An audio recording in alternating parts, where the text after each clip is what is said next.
Pastinya kalian tahu dong, Indonesia mendapatkan kemerdekaannya di tanggal 17 Agustus 1945.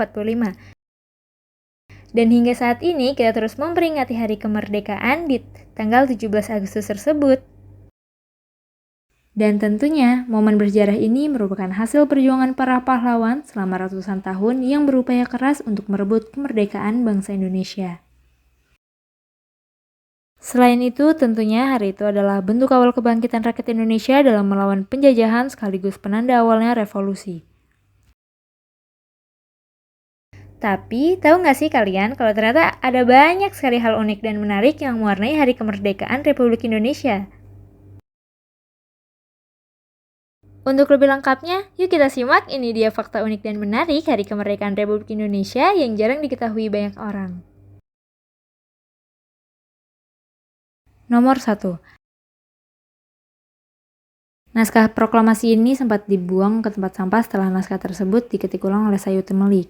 Lalu naskah asli ini akhirnya berhasil ditemukan di tempat sampah oleh seorang wartawan asal Aceh yang bernama BM Diah dan akhirnya baru dikembalikan lagi kepada negara setelah kurang lebih 47 tahun lamanya. Nomor 2. Ternyata rekaman teks proklamasi yang biasa kita dengar hingga saat ini itu adalah hasil rekaman ulang.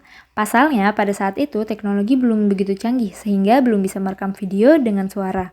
Perekaman suara asli Soekarno akhirnya baru dilakukan lagi setelah 6 tahun setelahnya, yaitu pada tahun 1951 di studio RRI. Nomor 3. Ketika usai pembacaan proklamasi, ternyata tanpa diketahui datanglah beberapa tentara Jepang yang niatnya ingin merampas dan membakar hasil rekaman foto dan video yang diabadikan oleh para fotografer di momen tersebut. Namun, berkat kecerdikan salah satu fotografer, yaitu Franz Bendur, hasil rekaman miliknya tidak berhasil dirampas oleh tentara Jepang. Ternyata negatif film miliknya diam-diam ia tanam di bawah pohon di halaman kantor harian Asia Raja, yang sehingga akhirnya negatif film tersebut bisa dicetak dan dipublikasikan setelahnya. Nomor 4. Siapa yang tak kenal sosok Ibu Fatmawati? Ibu Fatmawati ini adalah sosok yang berjasa yang menjahit bendera kebangsaan kita untuk pertama kalinya. Siapa sangka, beliau membuat bendera dari kain sprei yang berwarna putih yang ada di dalam lemarinya dan kain merahnya yang dibeli dari seorang penjual soto.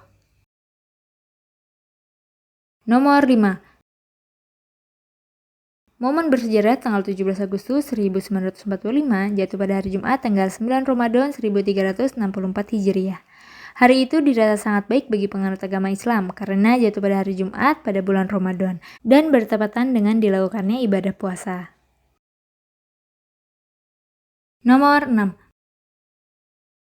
Pada tanggal 4 November 1945, Syekh Muhammad Amin Al-Husaini, Mufti Palestina, hadir sebagai sosok negarawan yang pertama memberikan pengakuan dan ucapan selamat atas kemerdekaan Republik Indonesia.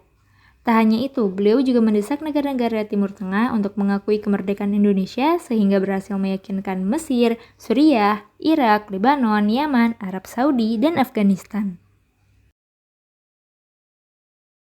Nomor 7. Bagi kalian yang pernah mendengar suara Insinyur Soekarno ketika membacakan teks proklamasi atau yang pernah melihat fotonya dan videonya, pasti kalian mengira bahwa Bapak proklamasi kita sedang dalam keadaan sehat kan? Padahal sebenarnya Insinyur Soekarno sedang dalam keadaan kurang sehat dan demam. Kabarnya, penyakit malaria Insinyur Soekarno kambuh tepat sebelum pembacaan proklamasi, tepatnya 2 jam sebelum pembacaan naskah proklamasi.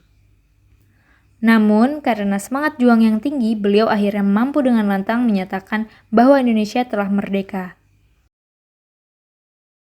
Itu dia fakta-fakta unik seputar proklamasi kemerdekaan Indonesia. Semoga kita semakin aware terhadap perjuangan mereka dan bisa kita terapkan semangat mereka untuk bangsa kita di zaman sekarang. Indonesia pasti bisa.